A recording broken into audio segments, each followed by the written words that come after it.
Somewhere, deep in the Ozark woods, lurks the two people everyone tries to avoid the most. If you're not careful, they may find you before you find them. All right, we're back. It's like 10:30. We slept a couple hours, didn't we? What time did we? Did you turn that fan pointing this way so it's blowing air this way, and that one's just suggestion? You said you were hot. Or not.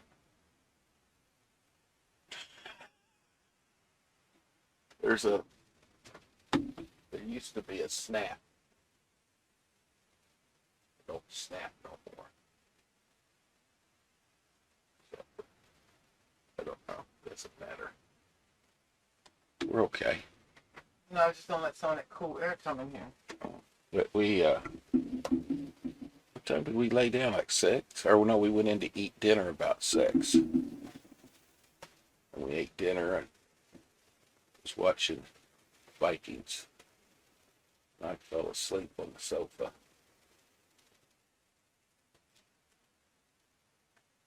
About 7, we laid down. About 8. 7. 7. I didn't think I fell asleep that fast. Mm-hmm. At 10:30 now. 3 hours. That's about it. Okay, anyway. Left has warped views on race. This is Turning Point UK with Charlie Kirk.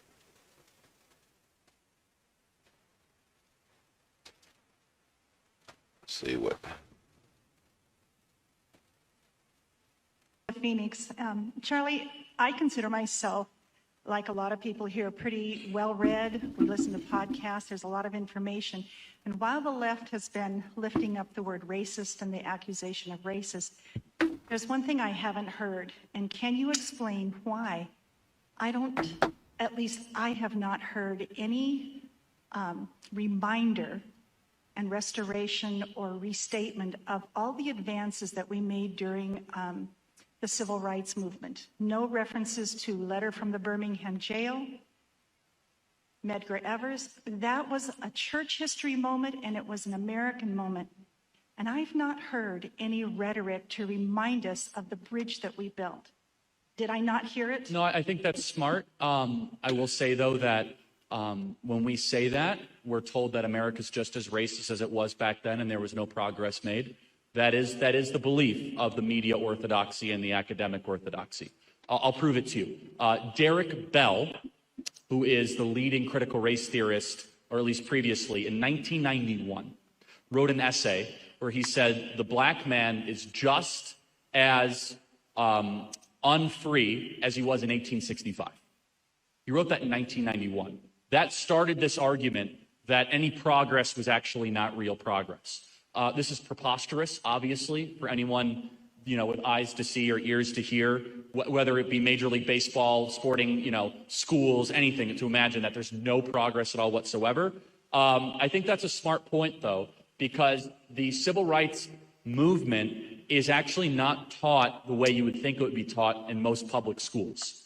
Most public schools have a de-emphasis on Martin Luther King's vision of a colorblind society, and they have an overemphasis on Malcolm X's society of Malcolm X's vision of a hyper-racialized society. So let's take out Malcolm X and Martin Luther King Jr. for a second. There are two other black intellectuals that are really important. That's Booker T. Washington and W.E.B. Du Bois, okay? So Booker T. Washington, he believed that we want to try to have a colorblind society, that the spirit and the soul of a man is the most important. Booker T. Washington was articulating what Martin Luther King Jr. said beforehand. W.E.B. Du Bois said race is the most important thing in the world, that race is what moves history. And so just so you understand that if I say that, they'll just dismiss it. But I think that's smart. I think we do need to do a better job of talking about the civil rights movement and really what came out of it. I think that's highly beneficial. Gary, do you have any thoughts on that? Yeah, I mean, just highlighting the positive, I think will go a long way to speaking against all of the the divisiveness. So that's one reason why, like when Winsome Sears said, "Can I come to your church?" I'm like, absolutely, but I'm wanting to pray for you up on the stage, because the more we highlight the good things that God is doing in terms of racial reconciliation, then that'll push out the darkness. But we do have to do more of it. Yeah. Sometimes I find that we're so spending so much time trying to fight against the false narrative and the lies and the divisiveness that we're not highlighting what the truth is. So sometimes we get caught up in that game. It's true. Yeah. Thank you. Smart point. You know, they found out if you take children away from any social influences that work at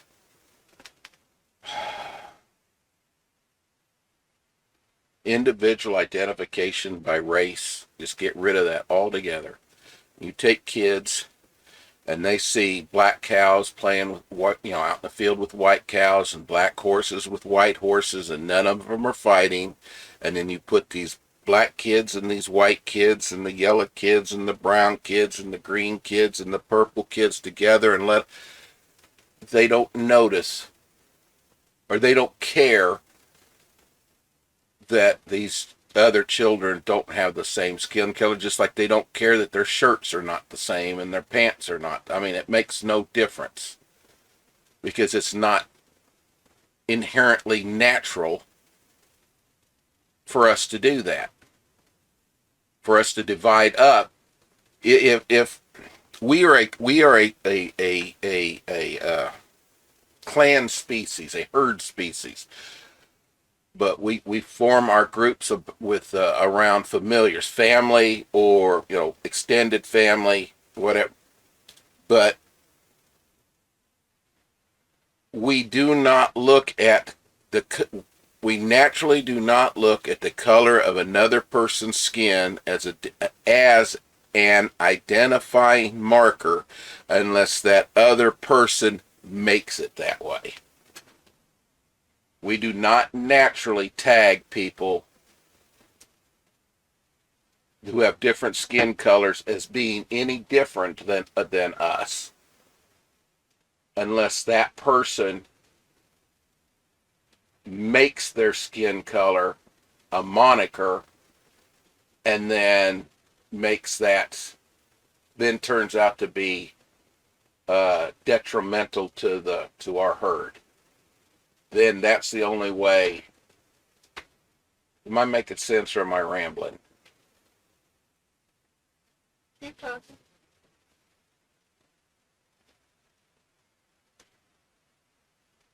By nature, we don't care what your skin color is. We judge everybody on their behavior. Racism isn't ingrained, it's taught. Yeah. But I'm just saying, but they have shown especially after great conflicts, when there's a large population of orphan children, and these orphan children are just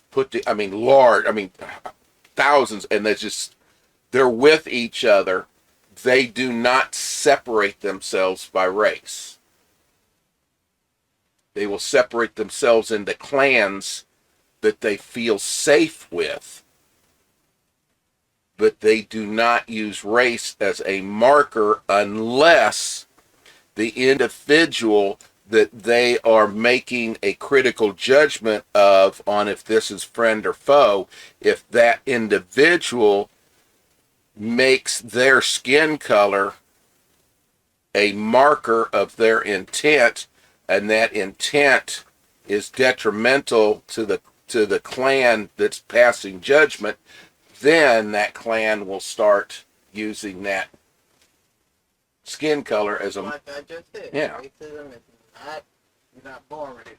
No, but I'm just saying there's been research to prove this out. I know, and then you see a lot of it, which I think is really cute, on Facebook or wherever I saw it.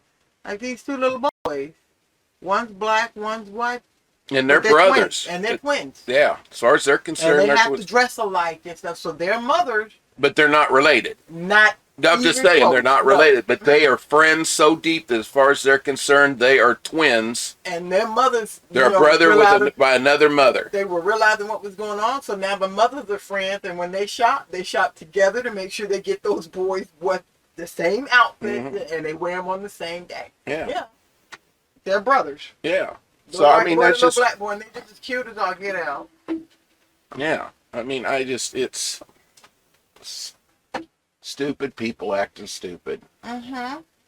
You know, play stupid games, you win stupid prizes.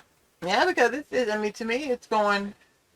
We're sliding backwards. We're not going forward no more. Well, they don't want us to go forward. These people are pulling us back because, you know, it's becoming an issue with interracial marriages and blacks and whites against each other, and you know the Democratic Party was the party of the South during the Civil. They're wanting that because they want to refight the war.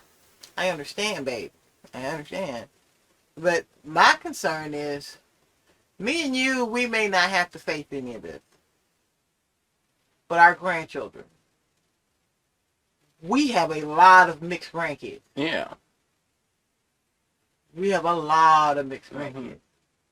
So it's gonna be a what the fuck. Yeah. For them. Yeah, it's gonna be like on Vikings, where the brothers are gonna have to choose what side they're on just because of stupidity. Mm-hmm. We have a lot of mixed grandkids. Let me see. There's 8, 10. We're about to have 23 grandkids. Oh, I know. Hold on. 8, 10, 15 of our grandkids are mixed. Our grandkids are mixed and their parents are mixed up. Yeah.